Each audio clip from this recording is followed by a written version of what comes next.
Oh my God, we're back! What's happening, everybody? How you doing, Joe?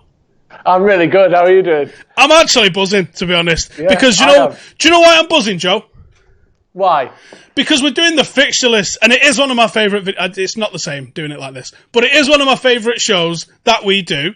And well, we haven't done it for 2 months. I know. I'm really excited. I'm like almost got a giddy feeling. I'm really smiling now about it. Yeah, it's lovely, isn't it? Get to have a laugh. Get to look at all different sports. It's not just football. It has been so long, isn't it? It's been so long. Yeah, the fixture list but has been out. The fact that the fixture list is back. Do you know why the fixture list is back? Because there they are. Fixtures! We got fixtures, baby! Not a lot of them, though. Not like one's better than none. True story, and we actually have multiple screens to go through as well. Wow, crazy. There's so much going on. There's maybe too much going on. Maybe too much going on. Simon in the comments is saying, what is football? Loads of people talking about Alan Pofongs. I think I made him trend this weekend. Is that a restaurant that you like and that shut down or something? What happened with that? I don't know the full details on that. Was you not on the stream? Was it? It was later on. It was after I'd left. Oh yeah, he got drunk. So basically, Alan Pofong is a Chinese chip shop owner in Manchester. He's had a chippy in Manchester since 1963. He's like a cultural icon. If you just search Alan Pofong on Twitter, there's all sorts comes up. Like he is literally he's like a walking meme almost. Yeah. This is where it gets a bit darker and sad. He went to jail for accidentally killing someone in his car. So you can no longer get chippy. But Alan Poe gone, more like. But it was a belting chippy. That's so. How much can we talk about that? Because I'm going to say none. Questions. I'm going to say that's definitely a Saturday night, half of this shelf behind me, deep sort of conversation that we're going to be having. Good idea. Good idea. Let's talk about some fixtures, shall we? Right then. So it is the fixture list, and we have got fixtures. Pretty much the Bundesliga is the fixtures that we've got. We have got this weekend coming up. We have got the big ones. You got the Berlin derby. You've got Union Berlin against Hertha Berlin. 11th plays 12th. You've got Wolfsburg against Dortmund. A bit of a must-win there, I think, for Dortmund. Wolfsburg in 6th, doing all right at the moment. You got Mönchengladbach, the surprise ones, the surprise package, playing against Leverkusen. Top fives on the cards there a little bit. Mönchengladbach jumped in after Leipzig dropped the ball. I think it would be fair to say at the weekend. Had a good go at it, but they dropped the ball. And then obviously Bayern are playing Frankfurt. Bayern win keeps them about 4 points ahead. And they could have extended to 7 if results go their way elsewhere. But this is the one that we're all asked about. You got Der Klassiker, which is... Is that what they call it? Der Klassiker, yeah, with a K, because that's how you know it's German. Yeah. And you've got Dortmund against Bayern. Home advantage, kind of, going to Dortmund there. Do you think there's any home advantage when there's no fans? The only home advantages would be, what, like, car parking space you've got for, like, the directors and that. Yeah. Like, you got a favourite loo that you use. Yeah, exactly. The dressing room, you've got your cubicle that you use when you do a pre-match. You feel comfortable in there. Like, other than that, not really, is it? Although, I wonder what percentage the fans do anyway. Like, obviously everyone knows most teams do better at home, so there is something happening. I got a stat for you.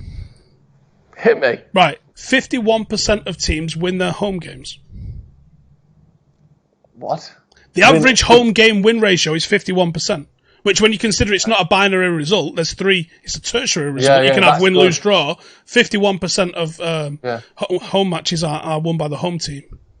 That's very impressive. And also, that's I don't know what the draws are. Let's say the draws are like 15% means losses, or whatever. Whatever in it. Yeah, it's by far the predominant result there is that. So home advantage is clearly, I think. What is it though? Is it the fans? Is it the route there from the hotel? Is it the dressing room? Is it like? It's amazing that even the pitch dimensions. It's amazing that there is such thing as a home advantage, really, isn't there? Because you think it would really, once you're on the pitch, once you're in the game, it just levels out back to who's the better team. But obviously not. There is this intangible winning quality to being at home, and I'd like to know more about it, actually. Well, I can tell you a little more about it.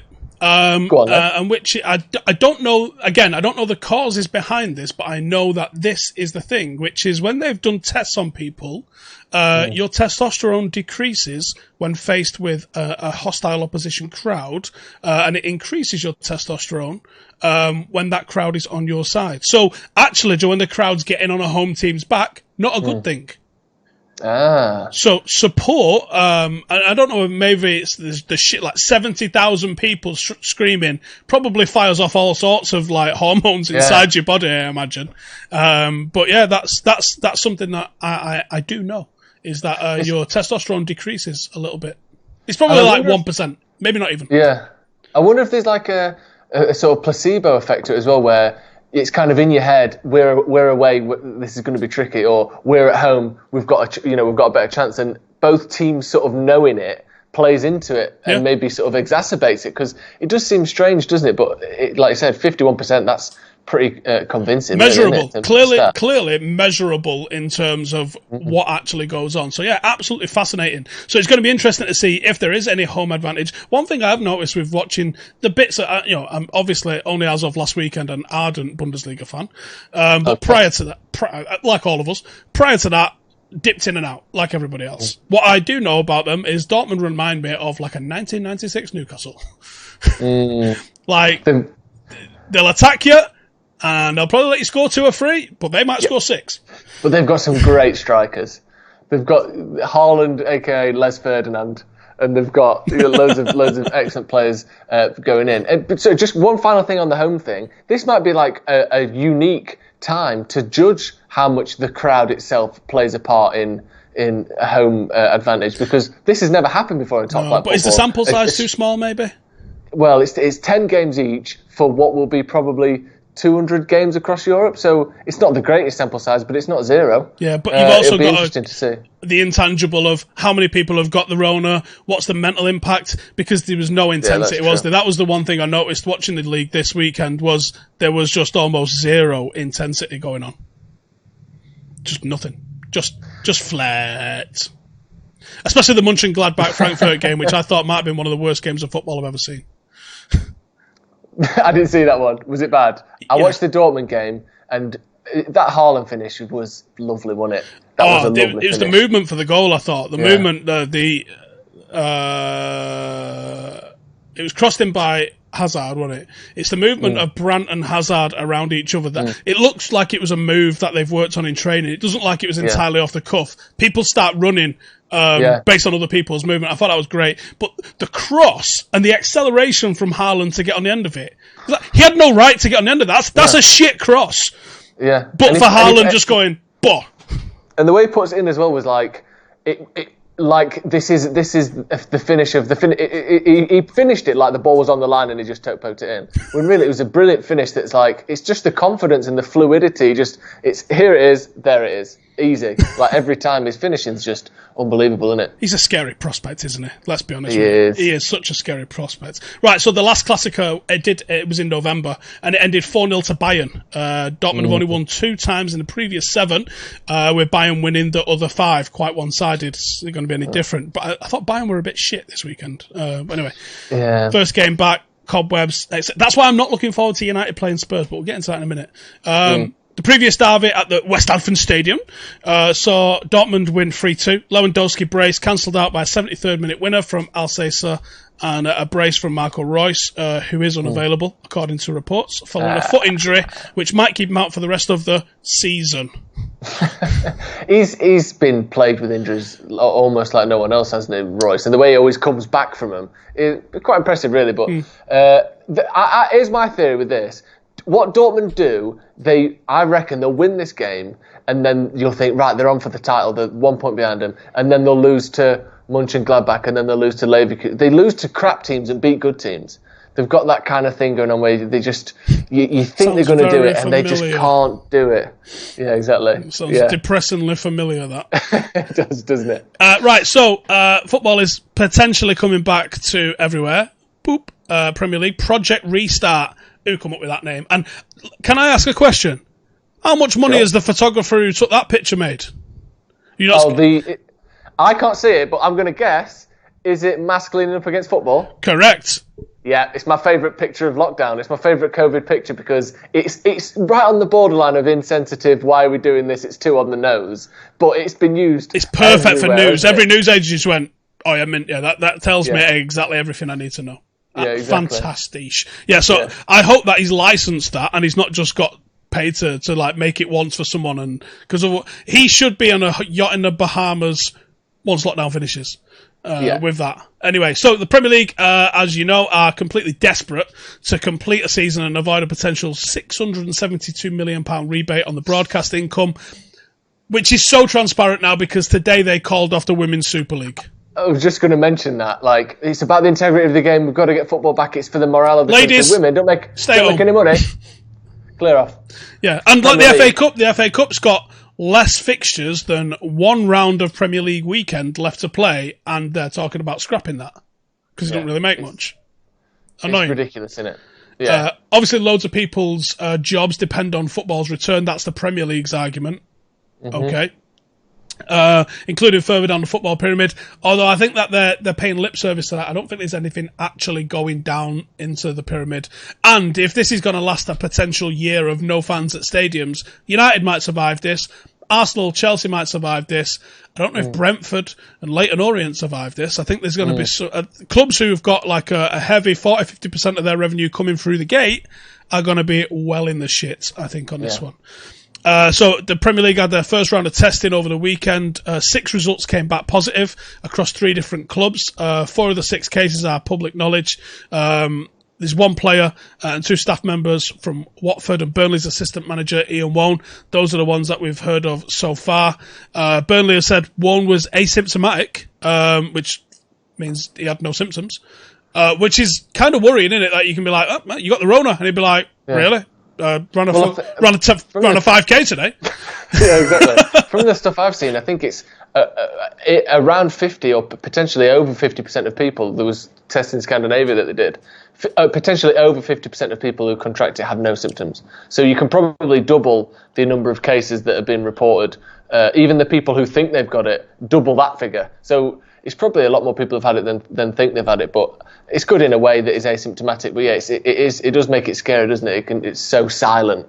It's not, you don't even know you've got it. No, yeah, and I wonder how, like we've said this previously, haven't we? Like, I wonder, like France have traced their first one back to December. Jesus, I know what our office looked like early December following a 24-hour podcast. I wouldn't be shocked if we all did the antibody test and it was like, yeah, your entire office has had it. And I'd be like, yeah. And I know when, actually. Because I was the illest I've ever been, actually, when I got that flu at Christmas. And the strange thing is as well, it's just anecdotally on Twitter, but you see stuff where it's like, this guy's mum and dad had it, and his mum is really fit and does most of the work around the house because his dad's got kidney problems. He had it, the dad with kidney problems, fine. The mum was like in bed in hospital for 2 weeks. It's like we don't know exactly. People were talking about vitamin D, people were talking about age, about smoking, about obesity, all these sorts of things, but even blood type, weren't they? There's so much speculation about it, but no one really knows. And being fit and healthy isn't necessarily an indicator that you'll be all right. It's just, it's crazy. Juho in the comments, one Swedish striker was all right, but he had to retire because it did permanent damage to his lungs. But she didn't get hit bad. And you think, Jesus, that's... And I think Aguero talked about that earlier on in lockdown, didn't he? Like, we don't know what the damage of this is. We don't know what pushing ourselves through extreme exercise is going to do when it comes back, and that might play into the intensity that we saw in Bundesliga at the weekend. Troy Deeney's been out in the papers talking. I actually seen pretty much universal support for Troy Deeney on this. I haven't actually seen anybody having a go at him. You clearly didn't go on the Sky Sports News tweet that announced it. You're right, there was some ludicrous comments on that. But were they from people with "You'll Never Walk Alone" as their handle mainly? I don't want to make any comment on that, but what I will say is yes. Yeah, because I've noticed that. I have a little game that I mean, this is how bored things have got in lockdown. I've completed The Last Dance, so now my game is. Oh, I haven't finished that yet, so don't spoil it. Last 2 episodes I need to see still. Your game is what?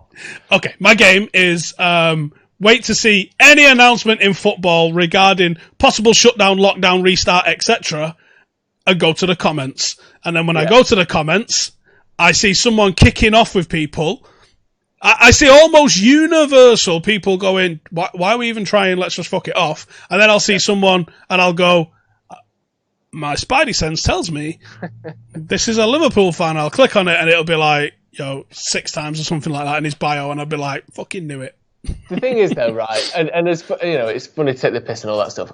The reason that is because every fan base has got childish, immature dickheads, and they have the most to lose. That's really all it. If it was any team, I don't think Liverpool necessarily have got more arsehole fans than anyone else. Maybe they do, but I think, if it was Arsenal that was 20 points clear, you would see a lot of Arsenal fans having a go at people, because there are sections of every fan base that are just immature and don't think of the bigger picture. But the Deeney thing, how can you be mad at him for that? Whoever you are, how can you be annoyed that he doesn't want to get his child ill? Like, what? And some of the arguments against that is potentially, well, you earn loads. All right, so it means I want my kids sick. Yeah, exactly. The Prime Minister had it and was in intensive care. Do you think that, your public standing or how much you earn pays any attention when the virus is knocking about? Like, you can't not die or not get ill because you've got money. That's just, doesn't matter, does it? So there are some training regulations that the Premier League are bringing in. I spoke to Nish over in Germany. He went back this week, and he's saying theirs is groups of 4, no tackling. And they have to walk clockwise around the training ground, which is this really interesting one. It's probably just like a big one-way track around the outside of the training ground, isn't it? But anyway, so the Premier League regulations, small groups, no more than 5. Sessions can only last 75 minutes for each player, no longer. Social distancing must be followed. Corner flags, balls, cones and goalposts, and even playing surfaces will be disinfected after each session. Who's getting on their hands and knees with a scrubber on a pitch? Toothbrush. Imagine you're the groundsman and you spent your whole life coming up with perfect formulas for seeding and for maintenance and there's oh, by the way, you've got to put bleach on this twice a week. You're like, bleach? Did you just say bleach? Yeah, you got to bleach that twice a week. We spent 25 grand on garlic seeds because it's better for the finger, and you want me to pour bleach on it? Yeah, exactly. And also, no tackling. What is Aaron Wan-Bissaka going to do? He's like a shark. If he doesn't tackle, he dies. Literally, if a shark stops swimming, it dies. Aaron Wan-Bissaka can't tackle. He's already not tackled for 3 months. What's he going to do? Yeah, I hope he's not got a girlfriend at his house, because she'd have been getting fucking mullered, wouldn't she? Although, luckily for her, he's so good that he probably won't hurt her. But he will, if she's carrying a plate or she's kicked a sandal, he could take a flip-flop off someone's foot and he wouldn't even feel it with a tackle. Yeah, he wouldn't even make contact with him. He'd just be like, yeah, exactly. Got a ball, ref. Yeah, you got problems. You need to go back to work. All right, yeah. Okay, fair play. Right, so that's what's going on. I mean, let us know in the comments. Are you on board with it? Do you think it's just a money grab? Is that souring it a little bit? Because it is souring it for me. And as I was watching Bundesliga, I was happy it was back. I had a fucking Heineken or 5 and watched. I think I watched 5 games this weekend. I was fucking proper happy. I was like, we was out seeing family over the fence and shit like that. I was like, we need to get back. And she's like, why? And I'm like, for the match. And she's like, you're taking a fucking piss. Nope. You'll find any match, just the match. Who's whatever on? It is. I don't know. BT said there's loads on, so we'll find one. So I watched it and I enjoyed it. And I think because I watch a lot of youth football, I was used to the no fans thing a little bit. There's certain things that I thought, oh, that's a bit weird, like the clapping and shit like that. And I just thought I can see, and I don't know if it's because I don't support a German team. I just thought I can see myself losing interest in this. Because of how flat this feels. I imagine there's been an enormous spike, and I think they reported an enormous spike this weekend. But I think there's going to be a massive... I think this weekend's games probably have, at best, half as many people watching them. Yeah, well, there's a thing, wasn't there, that some people were reporting it as these are the best numbers ever for Bundesliga on BT. They got almost as much as like a Premier League match. And then there's other reports that framed it as failure for BT as Last of the Summer Wine reruns get more views than Bundesliga. And you're like, yeah, but Last of the Summer Wine, or I can't remember if it was that. It was something like that, like Morse or something. You're like, that's one of the most beloved British TV shows of all time. And now we're just watching Bundesliga, which no one used to watch. Yeah, it's pretty impressive that it gets even close to Last of the Summer Wine, if you ask me. If you throw numbers around, I saw a study once which was hashtag United doing more numbers than the average Champions League quarter-final. Yeah, which is insane. It is insane. But that's what happens. Yeah. So like, and they knew that when they bought the rights, and they knew that it would take a while and all that sort of stuff. So I'm sure they're loving it, BT. Right. We haven't got Alex here, but we have got golf. There's golf going on. Right. Let me read this out to you because this didn't make a whole lot of sense to me. I'm going to be honest. Tiger Woods against Phil Mickelson. Now they must be good because I've heard of them. 24th of May. Two of the best ever. That's this weekend at Medalist Golf Club in Florida. Alex is going to be fuming here now, isn't he? Because I bet he's been to that one as well. Probably. It's the Champions for Charity, and it's going to take place on Sunday. And the golf pros will be joined by 2 American footballers. Actually, 2 world famous ones as well. Don't these 2 go head to head for titles very, very often as well? So that's Peyton Manning and Tom Brady. Oh yeah, 2 of the best quarterbacks ever. Peyton Manning, I think he's like the sort of the main season. You know, not the postseason, not the playoffs. He's like the main season GOAT. I think like he's got the most yards in a season. He's got the most touchdowns in a season. All that kind of stuff. And then Tom Brady is, look at me. I've done all right in the main season. Now we're just going turbo, and I've got 6 Super Bowl rings. So yeah, 2 of the best quarterbacks of all time. They're basically the only 2 quarterbacks I know. And there's also, every time I hear the words Peyton Manning, I think of Drayton Manor. And I've never been there either, but it always makes me want to go on a roller coaster. So I'm looking forward to it. I'll be thinking of roller coasters. Who's with who then? Who's got who? Right, the teams are going to be Tiger Woods and Peyton Manning. Oh, God. And Phil Mickelson and Tom Brady.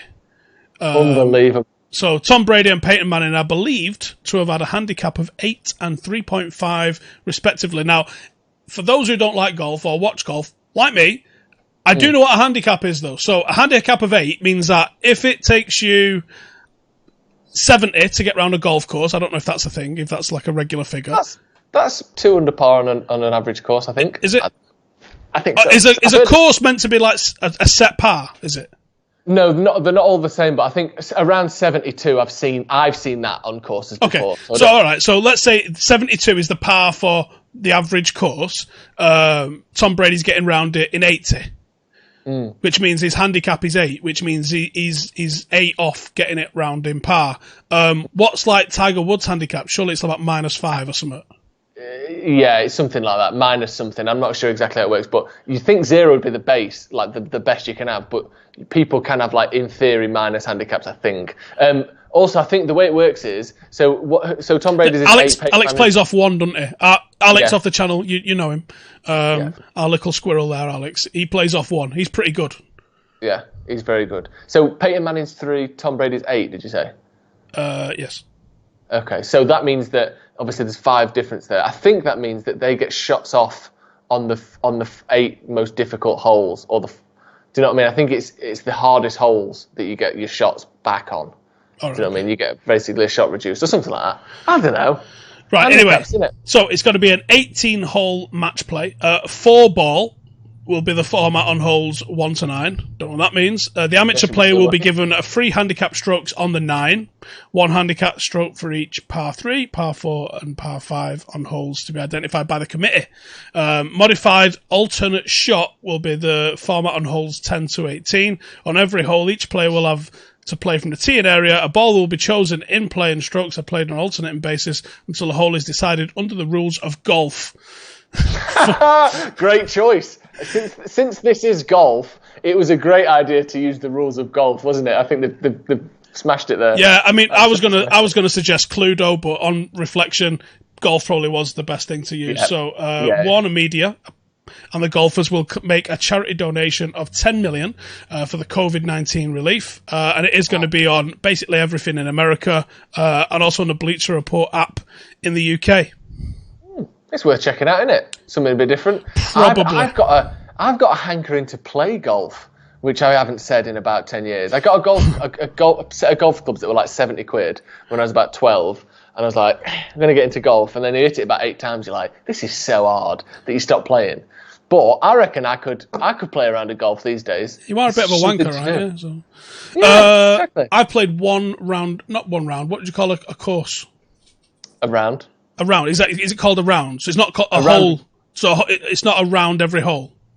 That's not a round. A round is 18 or 9 holes, depending on how big the course is. Okay, so I played 18 holes. Yeah. So that is a round. Yeah, that's a round of golf, yeah. Right, okay. So I've played one round of golf in my life, and I lost 11 balls. Honestly, that's not bad. Because really, when I play, I lose at least one every tee shot. So the first shot of every hole, the ball's gone. And then you go from there. Get like 150 to go around a course in. It can be quite fun, though. The best bit is driving a buggy. Let's be honest with ourselves. Never did that. Oh, did you not? No, it was Nuke. It was the high class establishment that is Newquay Golf Course, and it didn't have one. I went when I was in the army, and a bloke that I shared a room with when we was in Iraq, and I worked with when we was in Afghanistan. He was a mate of mine, but he was my sergeant, and he was the army golf captain. So he was good. They have a golf team in the army? Mate, they have every team in the army. They have bobsleigh and everything. So he was the army golf captain, and I was taking a piss out of him, like, it's fucking wank, Paul, why are you doing that? And he was like, I'll take you around one day. And then we went to Newquay. He'd got special permission off the gaffer to go and do golf, because it was his thing, and it was a golf course, and he was like, yeah, do what you want. So he was like, do you want to come with us? And he went, yeah, all right. Took us round the side of the, like the clubhouse, where there was some nets and stuff, and he was like, right, trying to give me the quick little techers on how you tee off and things like that. And I was hitting them, to be fair, and they were going semi-straight, and he was like, so you can see when you do that, it bends off to the right. When you do that, you're dragging it. So we got, Joe, it was a worthwhile half an hour doing that. Then we went and played, and then I lost, like I said, 11 balls, cost me a fortune. It was a $5 a ball. You weren't using like army issue camo balls, were you? Because that would make them really easy to lose. No, it was all what the golf club would give us. But he goes, a phrase which I think is sensational. He goes, you've got golf Tourette's. And I went, what's that? And he goes, every time you connect with a ball, you go, fuck. Yeah, I think that is generally the rule for like the first 10 years of playing golf. Jesus. No one's happy with it. It's one of those things where, because you're always sort of playing against yourself in your own handicap, when you play football, you could be shit, but if you score a hat-trick and your team wins, you leave the pitch happy. I think even with golf, every single round you do, you leave the course, I should have done better on that, my handicap's this, I wanted to, like, there's no winning. It's just a mental endurance test of why is it so proportions. popular? Alex has offered to take us, hasn't he? I think for a fixture list, I reckon the next level down that we get of restrictions, because the golf course is open, but I think we would need to be in slightly bit more close proximity than just being left to our fucking devices. And I think for an episode of the fixture list, me and Joe should go and play golf. Let us know in the comments. What do you reckon? Do you think we should go play golf? Joe wants to go and play anyway. I'm up for a laugh. That'd be great. A few beers, just film us going round, and we can piece together an episode through, what we say after each hole. That'd be great. Yeah. So that's it. Golf's happening this weekend, and let us know in the comments if you'd like to see us go and play a hole all round or what, a match of golf. Just kick it with the clubs and sticks and that. Yeah, with the sticks and shit. Right, is there any horse racing on this weekend? There's always horse racing on, Steve. There fucking isn't. We were told for 6 weeks. God. Oh, Ross, I'm sorry. Oh, we used to have Ross on from GG, and his little catchphrase that we'd sort of just developed was, there's always horse racing on. Well, it's not been for the last 2 months. Yeah, just as he really got to grips with the catchphrase, horse racing was wiped from the face of the earth for 2 months. So, yeah, but actually, horse racing came back in France. Lasted about a week before a new French government decree, which is a wicked word, isn't it? Said it can't continue in areas that were affected, being described as red zones. So it lost all of the tracks. All the major tracks got closed, including Longchamps, Chantilly, and Auteuil. Don't know what that is. Which was due to stage the French Jump Racing Gold Cup. A week on Sunday. The French sport can continue in the green zones, though, which include a lot of the lower profile tracks, as well as Deauville. Never heard of that one. Which is going to stage the French 1,000 and 2,000 guineas. Why is it not called Euros? Anyway, with regard to it continuing in the UK, talks are ongoing, but it's expected to resume on the 1st of June. Elsewhere, there is some other sport kicking off in places like Hong Kong, and in America. That sport is kicking off in Tampa Bay Downs in America and Happy Valley in Hong Kong, which sounds made up, I'm going to be honest. It sounds like a retirement home in Florida, doesn't it? more than a place in Hong Kong. The French love the term red zone, don't they? Isn't that what it's called? That part of France that's like 400 square miles where there's so much stuff from World War II that no one's allowed to go there. That's called the red zone, isn't Something it? like that, yeah. Yeah, they like the term red zone. Is it Zone de Rouge? Oh, that sounds lovely. It sounds quite exciting when you say that. That's doesn't why it? they're doing it in it, because it sounds cool. Yeah, it does. Horse racing. Is it? No offence to people who are into horse racing, but any of the racing or any of the sports where, I mean, dogs is the epitome of it, because it's literally just coaching and then let the dog what it wants. At least there's a jockey in horse racing. There is some human input, but are you saying you want to ride a dog? What is it without spectators? Football, I can see the difference. There's contact, there's humans, there's stuff happening. You know, they're not going to bring greyhound racing back without spectators, are they? What is this? Yeah, I mean, I think it's gambling, to be honest. I think gambling's an enormous industry, and I think that's why. Makes sense, I suppose. What's Alex saying here? Is that golfers on a screen? Yeah, it is, yeah. Should we get rid of it? There you go. Golfers. It's gone now. Unlucky, Joe. He's just missed the whole part where we was talking about golf, and we was talking about him teaching us to play golf, and now he's in the comments asking stupid fucking questions. He's going to hate watching that back and seeing the absolute slander we in terms of par and handicap and all that. We probably got all of that so wrong, you know. Four balls. Give us a like if you like golf, and give us a like if you hate it. How about that? Yeah, you got to like it. Fucking like the video. So yeah, I mean, I think it's a pure vehicle for gambling, but it's an enormously popular vehicle for gambling. And I question the reasons and the rest of it for keeping Cheltenham open the way they did. I think there's going to be a lot of investigations into that once the dust settles.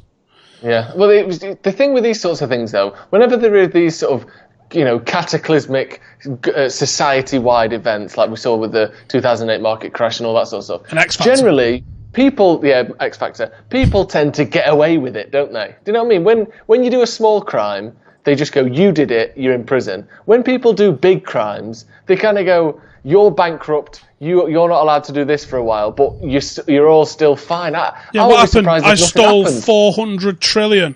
Well, don't do it again. Yeah, don't do it again.